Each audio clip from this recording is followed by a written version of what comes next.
Welcome back to the Changemaker Podcast. I'm your host, Deke, Copenhaver.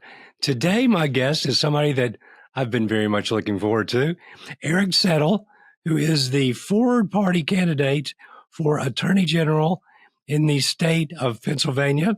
He has supported in the past nominees from both the Democrat and Republican Party.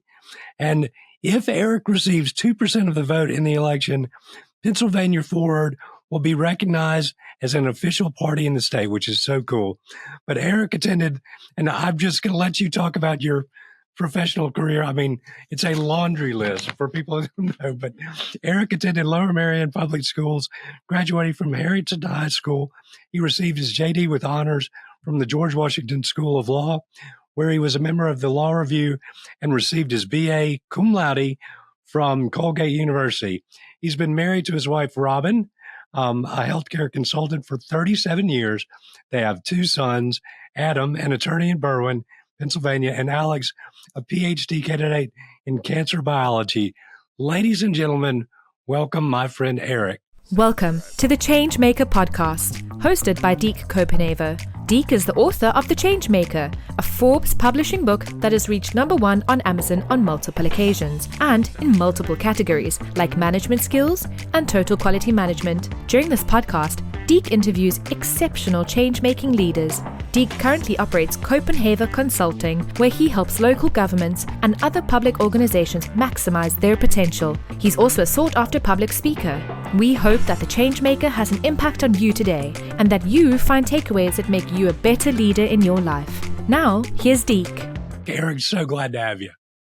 Thanks, Deke. I really appreciate you having me on. I appreciate the opportunity to talk about some of these issues. And I have to update. So let's see. So I've now been married to my wife for 38 years. Oh, man. All right. Our anniversary was last August. And my PhD candidate, my son Alex, got his degree in cancer biology, his PhD from Sloan Kettering, and is just about to start. Actually, this week started at Regeneron as a postdoc. Wow. You've got a pretty well-accomplished family, I would say. But let me ask you this, just sort of getting to get us from the beginning to where we are now. And I mean, politically, you and I are very, very much on the same page. You know, I'm on the advisory board for the Forward Party. You're a candidate. But what got you interested? You've had a career and you've done so many things in politics. What got you interested in public service? Well, it's interesting, Deke. I always was interested in government. I was a, history minor in college, political science major. Didn't really do very much in politics in college. I was, like any other high school person, I was involved, I was in student government. Yeah. I joked that when I was out there on primary day, I was about 40 feet from my first successful election, which was 8th grade treasurer at Welsh Valley Junior High School. But I didn't really do, so I did, in high school, I was involved in student government. In college, I focused on other things. I ran the marching band at Colgate. I did the radio at Colgate. So I did other things that really interest me. And so when I went to law school, obviously I went to law school in Washington, D.C. It's hard not to get bit by the political bug. I had a chance to, when I was in college, I interned for Senator Arlen Specter. And not to make me old, but he was a freshman senator when I was an intern. So I had a chance, at a very young age to see Washington. I had a chance to intern with a federal judge. So when I, came out of law school, I thought, you know what, I would like to get involved in government somehow, and was a young lawyer at a big law firm and a firm called Wolf Block, which was one of the leading firms in the Philadelphia area at the time. And I sort of said, there's got to be more to this than just, billing hours and being a young litigator. And so I started volunteering on campaigns.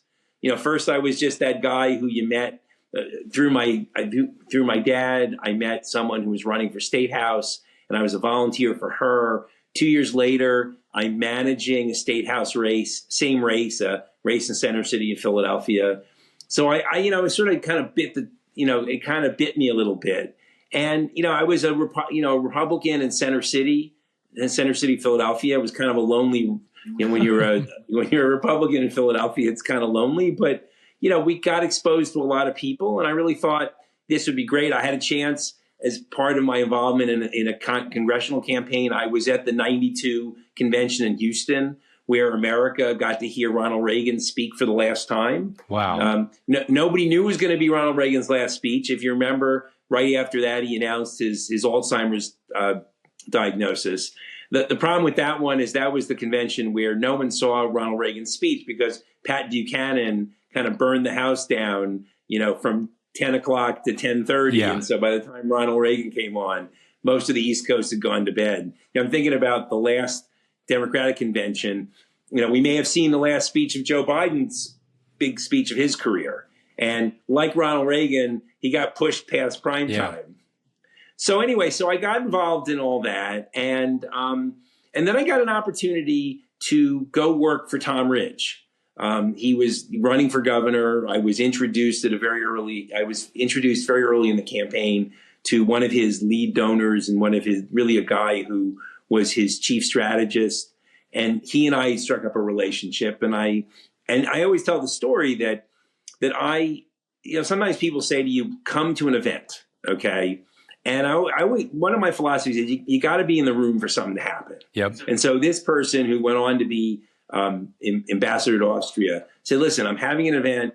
I know you can't write the full check because it was $1,000 back in the 90s, which was a lot of money for a political check. He says, write a check and come. And wrote a check for $100. And I came and I met Tom Ridge. And even more importantly, I met a guy who was a contemporary of mine who I didn't know at the time was being groomed to be general counsel to the governor. And so when the election was over and that guy ended up becoming general counsel, he called me and said, what are you doing for the next few years? And so that gave me this opportunity. And I always look back on that as one of the, huge breaks in my career. And I got the job in part because I was a really good lawyer with a really great academic record, but also I had been volunteering. Mm-hmm. I had been kind of in the trenches for years at this point. And so I was someone who you could bring to Harrisburg. And so when I got to Harrisburg, I was very fortunate to be given two important books. I was given the healthcare book and also the environmental book. And so essentially the lawyers in all those agencies involved in healthcare and environmental agencies, those lawyers all reported up to me and then ultimately to the governor. So that was really my sort of big break in government. So when I came out of government, I ended up going back into industry. I started my career at US Healthcare as an in-house counsel. And I shortly thereafter kind of said, you know what, there's got to be more to this than just, working. And I missed the stuff that you can do when you're in government. And this, having been in government, you really can make a difference in lives for people. And so it's a little bit of a drug that you want to, can you do that again? And so I thought, you know what, I'm going to run for Congress. So I lived just outside the Philadelphia area, and I was going to run in what was then the 13th congressional district against a congresswoman named Marjorie Margolis-Mizvinsky, who had gotten herself into a little trouble by being the vote for the Clinton budget. And so I started hearing from some of my friends around the country, you got to challenge her. And so I thought about it, and I said, you know what, I would like to do that. And so I started having conversations with various folks, official folks in the area. And they were interested. I was kind of a young, moderate Republican with a young family. And, I was kind of an attractive candidate.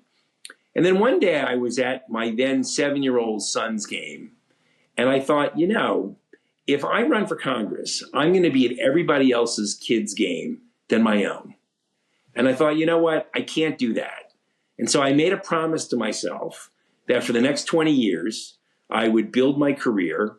I would save and pay for college. I would save for retirement. And if the opportunity came when I got older, that I would go back into public service. And when that moment came, the Republican Party of my youth had morphed into the party of Donald Trump, which made me both uncomfortable and frankly unelectable. Yeah. And so I thought, you know what, this is never going to happen for me.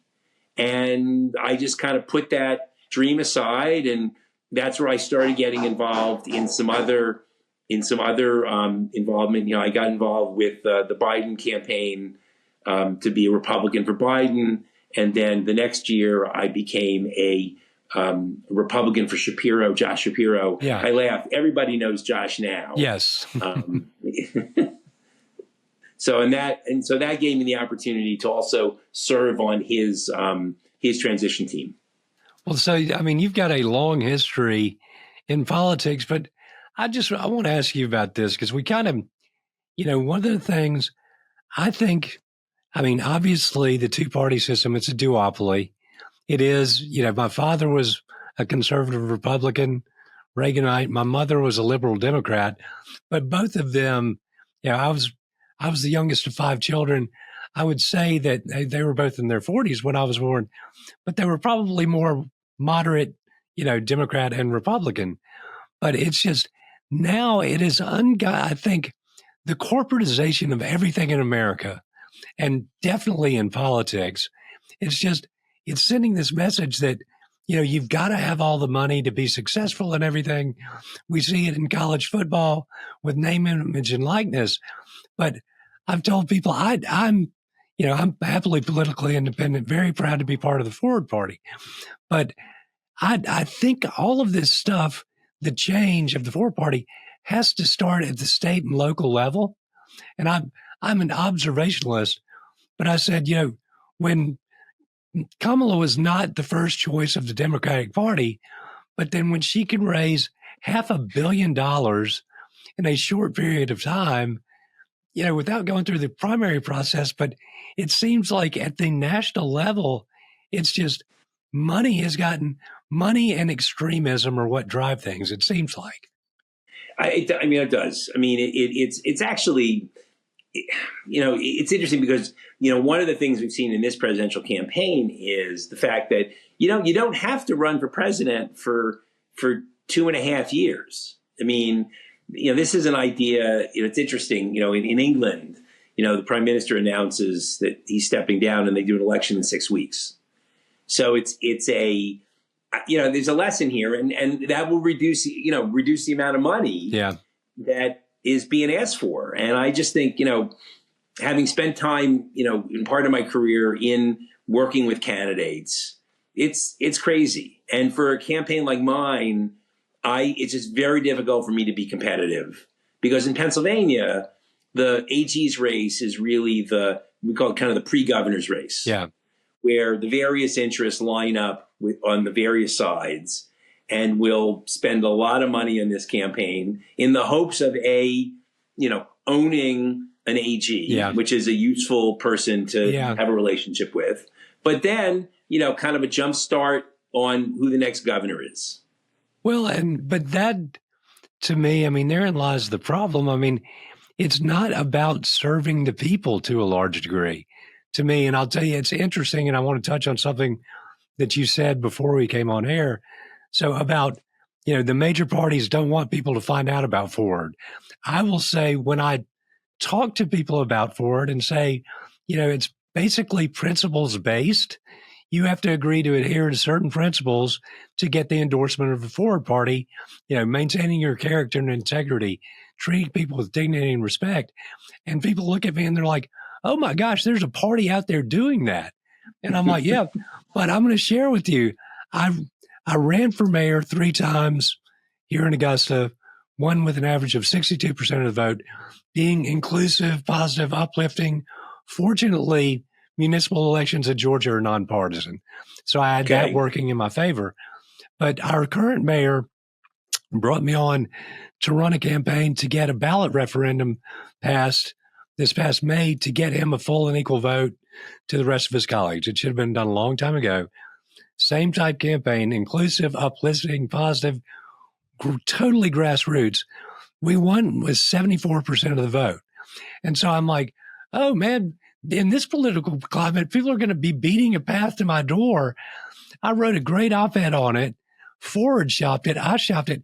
I'm like, nobody would pick it up. So 3 months later, finally, the Atlanta Journal-Constitution and the Fulcrum picked it up. But it's almost like baked in to even, municipal government organizations. Like, but we've always done it this way, clinging to the status quo, we still get a paycheck. So what's the real need for change? But I mean, you and I both know if we don't do something different, I mean, it's those two parties that have put us in this situation where either side is concerned for the future of our democracy for different reasons. But I'm like, you express that concern, but you think that we're going to, somehow back up from the brink by just continuing to do the same thing again and again. That's freaking insanity. Right. Right. It's just not working. And I do think that, you're going to, it's interesting because I spend a lot of time talking to voters about this, and they're interested, they're interested. The only people, it's in fairness, the only people who aren't really interested, I found older Democrats, feel very threatened by what we're doing. And I judge that by, so in order to be on the ballot in Pennsylvania, you had to do a petition drive. So I spent a lot of time, months sort of blocking and tackling and just individually talking to voters and then saying, here's who I am, here's what we want to do, and will you let me be on the ballot? And, so many people were supportive. Young people, old people, Black people. I mean, it was really interesting, like immigrant, like new citizens. I mean, everybody was open to new ideas. And the only group that was older Democrats who are just so afraid of the Republican Party that they don't want to do anything that might help Republicans. And, we get to this place where people are so afraid of the other party. It's like, I think about when I've always been, I grew up in a household, I grew up in a household where I had two Republican parents. And today, I will give a shout out, my dad would have been 94 years old today. They were Republicans. Now, most of the family was not. They were New York Jews that you were a Democrat. Yeah. And my parents and my father's grandparents were sort of business people, and the Republican Party appealed to them.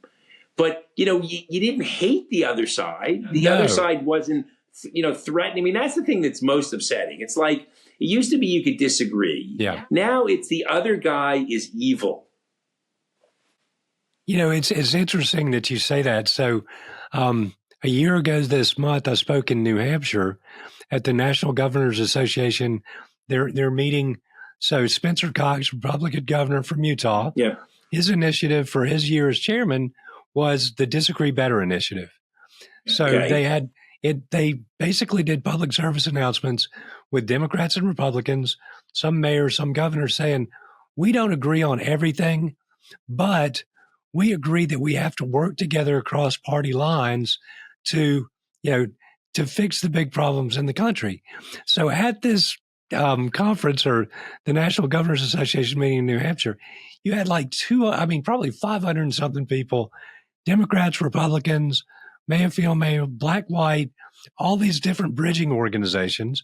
But I'm like, well, this is what America wants to see. But another speaker was Robert Gates, who served as Secretary of Defense in Republican and Democrat White Houses. Right. But he made the statement, to your point. He said, look, we've always been divided politically, but to basically say that the other side is the enemy and they need to be destroyed, he said, that is not something that's relatively new. Right. I was at an event last week. It was a kind of a meet the candidate event out in Carlisle, Pennsylvania, sort of west of Harrisburg. And it was a nice idea. The YWCA of Cumberland County put it together. But unfortunately, very few voters showed up. Yeah. So there were booths there was a Republican booth and Democratic booth, and some county commissioners were there, and the League of Women Voters were there. And we all chatted with each other. And I said, it's like on Election Day when, the opposite sides spend the time all day together talking to each other on a slow election day when no one's going by. And that if poll workers could rule the world, we'd find we have so much more in common than we don't. And that's that's what we're trying to do at Forward, which is saying, look, let's find we have these problems, and they're big problems.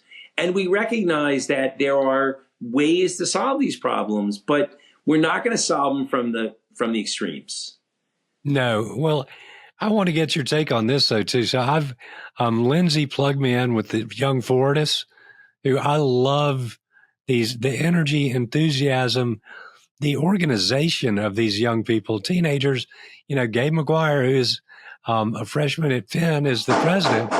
But Gabe said something to me. He said, look, I'm 18. This is my first presidential election. So for our listeners and viewers, Gabe was a guest, but the Young Fortis are the on-campus proxy of the Forward Party on high school and college campuses.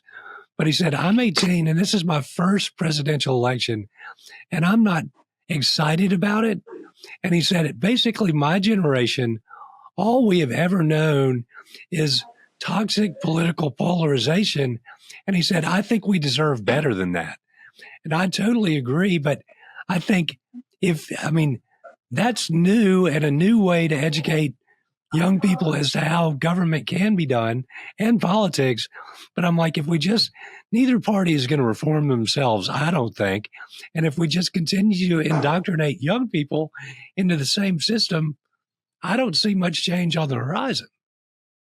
Well, that's interesting because you're right. The Chronicle of Higher Education, I served when I was a young alumni of Colgate, I served on the board of trustees. So I had a subscription to the Chronicle of Higher Education. It was part of being on the board. And every year they would run a article that said, your freshmen, your 18-year-olds, the first thing they remember is X. So timeline. So, right, for him, if you're an 18-year-old, so let's go back. You first president you remembered was Barack Obama, maybe at the end of George W. Bush.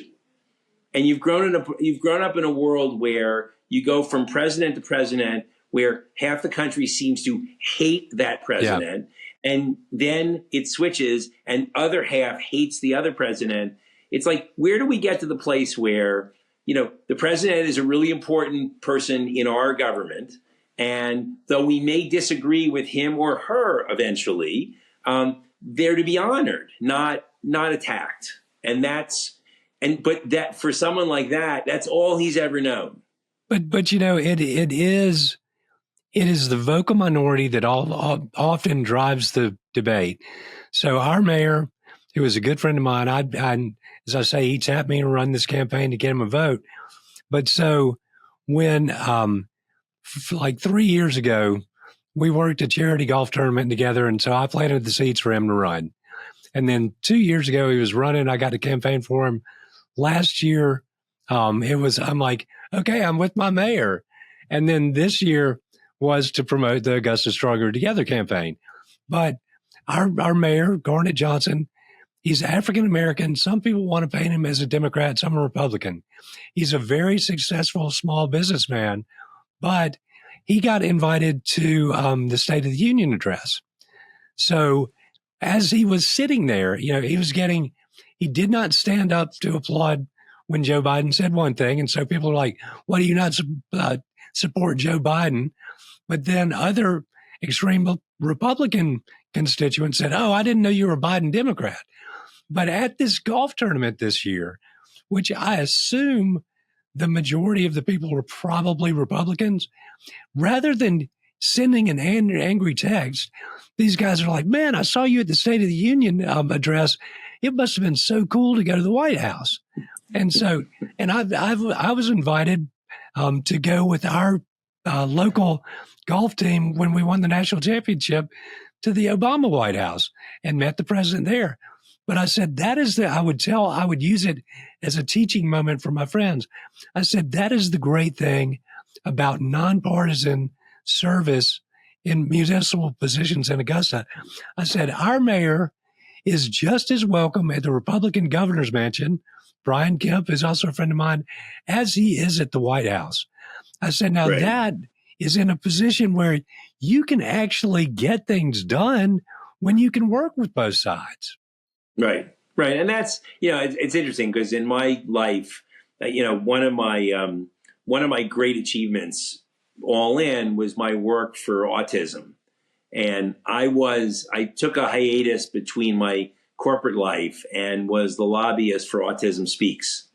And we were able to put together a law that required insurance companies to pay for services for kids with autism. And when Ed Rendell, who's the governor then, signed that bill, it changed the lives of 20,000 kids that day, but countless thousands since then. It was 2008. And it really means so much to me that someone would go into a doctor's office today and say, I think it might be autism. And that doctor can say, well, the good news is there's programs and coverage in Pennsylvania. But the story of getting that done was a classic bipartisan fight. In other words, we were lucky in that we had a Speaker of the House who had an affected nephew. And so we drafted a law for him that was, one of the best bills in the country. And the House was interested. We went over to the Senate. Senate was more interested in protecting the insurance industry, but was open-minded about whether this made sense. And so with the help of a state senator who otherwise worked very closely with the insurance industry and a deputy speaker in the House who grew up to be Josh Shapiro, now governor of Pennsylvania, we were able to get a really important thing done. And frankly, the story is kind of funny because the chief of staff to Senator Don White is now the majority leader of the Pennsylvania State Senate. So his name is Joe Pittman, and Joe worked very hard. We worked very hard. I mean, I'm not going to tell you that we agreed. And there was a great story where they wanted to kick me out of their office, and I said, I'm not leaving. And Joe said, I'm going to call the Capitol Police. And I said, okay, you don't have to ask me twice. And when I got to another state senator's office, they had made up a little poster, Eric Settle wanted by Capitol Police with little bars. But we got it done. And we got it done because both parties felt like this was an important thing to do for kids with autism. And in the end, though the law changed a little bit, it wasn't the same version that I had originally drafted. It was still strong enough and still one of the best bills and best laws in the nation. And I'm very proud of that. And it shows that bipartisanship can work, but you have to be willing to treat people like people and find the common goal to get to the final purpose. Well, you'll appreciate this. So I'm also a movement partner with Starts With Us, but we had done a study, and I believe it was with Dartmouth, that showed, a number of years ago, that showed that 75% of Americans want to see Congress work together in bipartisan fashion to solve these big picture issues. But so after I was in New Hampshire, I'm like, my gosh, this is what everybody in America wants to see. And then we had the debacle with the Speaker of the House with all that a year ago. Right. And so Jim Jordan, who was one of the nominees to be Speaker of the House, somebody said, well, are you going to work in a coalition government? And he said, well, nobody wants to see that. And I'm thinking, you're in that silo where nobody in your silo wants to see that, but 75% of the American people do. And I'm kind of a traditionalist, government of the people, by the people, and for the people, preferably. But I'm like, that's just so, how I think people can get so insular that they're really, I wouldn't even say they're tone deaf. They just don't even hear those voices. Right. Well, I think part of the forward mission, obviously what my campaign is about getting, access to the ballot permanently. And that's an important, for me, that's a mission. Look, I'd love to be the next attorney general. I think being an independent attorney general, particularly in a year. So I say, Deke, that I say this on the campaign trail that, look, it's clear that all roads are running through Pennsylvania. Yeah. Today, the day, while you're recording this is the day of the debate. Yeah. Lord knows what's going to happen tonight. And the fact of the matter is that, the AG of Pennsylvania, the one who's running right now, including me, will be sworn in on January 17th. So if January 6th doesn't go as well, I hate to even say that, but if it's not done by then, there may still be litigation, and having an independent attorney general defending the Commonwealth as opposed to a Republican or a Democrat is a huge differentiator. So I think, for Pennsylvania and frankly for all America, we're hoping whatever the outcome of the election is, it's definitive, and we never have what happened on January 6th happen again. Just we never ever thought we'd see that in our lifetime. But I think what the Forward Party is also trying to do going forward is to elect a handful of congresspeople, a handful of state representatives, maybe a couple of senators who can say to those both polar opposites, look, if you want to get stuff done, okay, you're going to have to work with us. Yeah. Very much like what we saw with Senator Manchin and Senator Sinema. Yeah. They had a real outsized control of the Democratic caucus in the Senate. And I think for the Forward Party, that's the first step. I mean, obviously, if we can get people interested, look, I think once you have people who can run as forwardists, then that's going. I know the party is, every state's a little different. Some states have been able to establish the party through a petition drive. Our state, and I think North Carolina as well, require this effort to have a statewide candidate who has to get 2% of the vote. By the way, in 10 separate counties. So it's a little more of a challenge because we, obviously being from the southeast of Pennsylvania, the Philadelphia suburbs, for your listeners, that's where there's a lot of votes, and that's where I'm from. And I've been acting in the community for decades, but I also need to attract in other parts of the state. Yeah. So we're working on some ideas around being in places where we normally aren't to see if we can, attract them to our campaign. Well, and, my hope in bringing on a number of forwardist candidates is I'm not saying it's not the typical, okay, vote for my friend Eric, but it is, I want to educate people through the show. This is out there. You don't have to, we're trying to grow something that doesn't put you in a situation where you have to declare fealty to one party or the other. Because I think this encourages dialogue and free thought, where I don't think the extremes on either side encourage, cross-party dialogue or freedom of thought. It's just like, if you don't adhere to our dogma, you're on the outside. And I think that's just not healthy. Right. And I found that myself in 2010 as a Republican committee person. I wasn't Tea Party enough. Yeah. And I got as a committee person, I got primaried, which seems shocking that you'd ever primary a committee person, but they did. And it was upsetting. And that really was the beginning of my long journey away from the Republican Party that had meant so much to me. People like Arlen Specter, people like Christy Whitman, people like Tom Ridge, into a place where I'm just going, this is not me. And I mean, although, I supported John McCain, I supported Mitt Romney, helped on those campaigns. By the time Donald Trump became the nominee, it was time to step away. As I say, I'm happily independent, and I identified as a Republican growing up because of my dad. But then I kind of looked at it. I would talk to friends of mine and I'm like, so why are you a Republican or a Democrat? Well, because my parents are Democrats, Republicans. And I'd say, well, can you name any planks in the party platform to my Republican identifying friends or Democrat? And nobody really could, so it's just, your parents are this. And so you are that, which is fine. But I just wanted to learn more about, and my fascination has been with government, because exactly what you've said, government can solve problems, what you did with autism, and make a difference. And that's what I think both sides should be striving to do, not just this political gamesmanship to where we can misbehave and send out a fundraising email and, oh yeah, we'll get rewarded for our bad behavior and we'll get reelected. We don't even really have to do anything.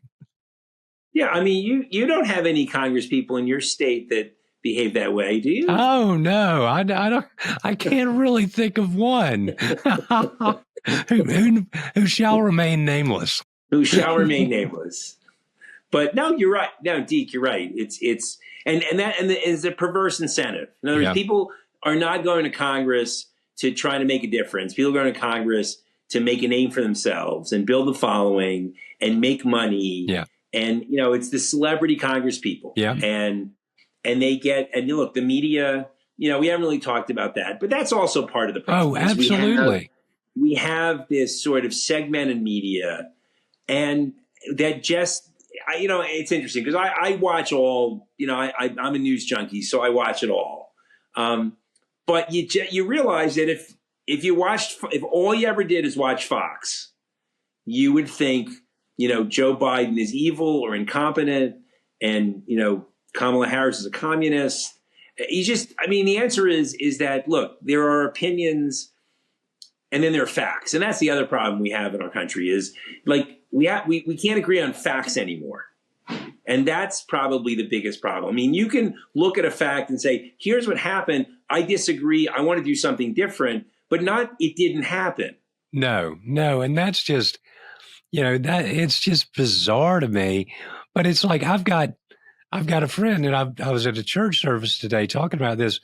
We were talking about how, basically in the Christian faith, you should, not treat people as the other, because we're all God's children. Every faith, we're all God's children. Right. But I said, I've got a friend who I went to the University of Georgia with. He is brilliant, has made a fortune in the brokerage industry. But I told him recently, I said, Mark, you do realize that not everybody coming over the southern border are rapists and murderers. And he said, well, yes, they are. I'm like, how can you think that, that everybody coming over that border are, that's just, I don't see how you can logically believe that. Well, and you also the other thing about immigration, look, with the exception of the Native Americans, all of us are immigrant families. Yes. Some of us came 250 years ago. My family came maybe 120 years ago.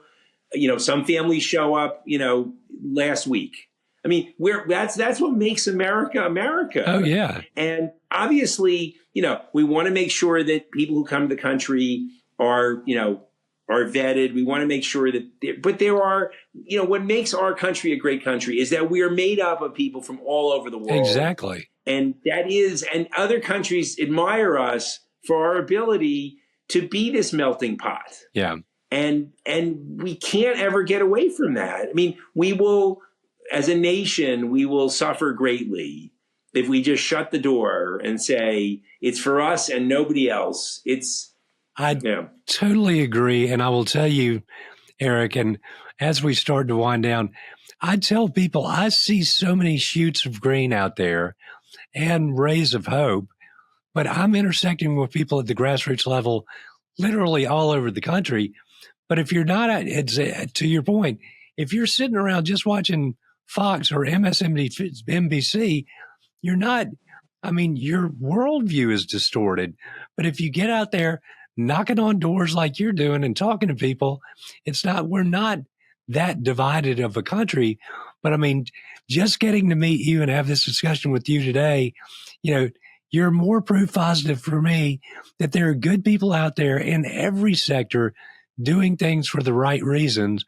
And I'm just glad that we connected. I think, maybe I'm hoping we cut these into like 30-second bites that you can get out on the internet and everything. So maybe we can use your campaign is welcome to chop this up as much as you want and send it out there. No, I appreciate it. I really, Deke, I appreciate that. And look, I appreciate what you're doing. I appreciate the opportunity to be on and talk about some of these issues. So thank you so much. And it's great to do this together. 3 little things first. First, speaking of immigrants, my whole family came from Germany through Philadelphia. And the first Copenhaver in America was Wolfgang Copenhaver. So, yes. Okay. So, immigrant as charged. But as I get to then, I'd like to ask, where can people find you? How can they learn more about you and your campaign? Right. So its website is www.ericsettle4ag.com. is our website, and that can link you to our social media, links you to a number of pages about stuff that's important to me. So that's the best way. And you can get me at ericsettle4ag.com. Great. Well, so last question. On a daily basis, what puts a smile on your face and brings joy to your heart?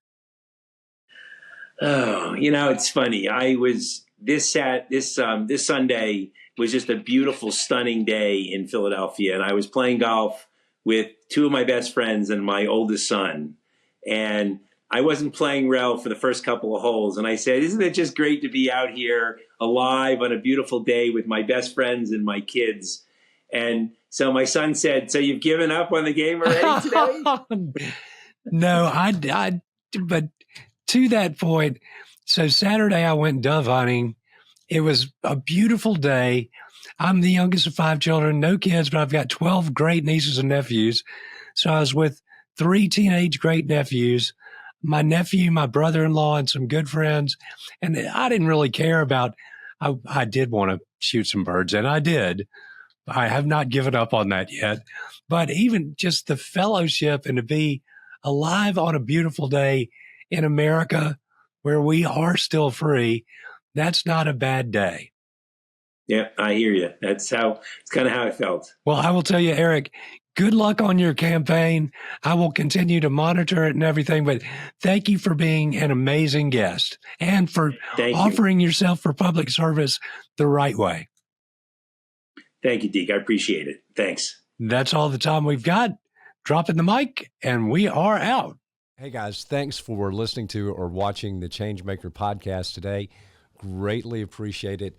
If you're listening and you want to see the video, you can subscribe to our YouTube channel at Deke Copenhaver. That's a pretty easy to remember, I would think. But really, we also want to remind you to like, subscribe, rate across all platforms, download.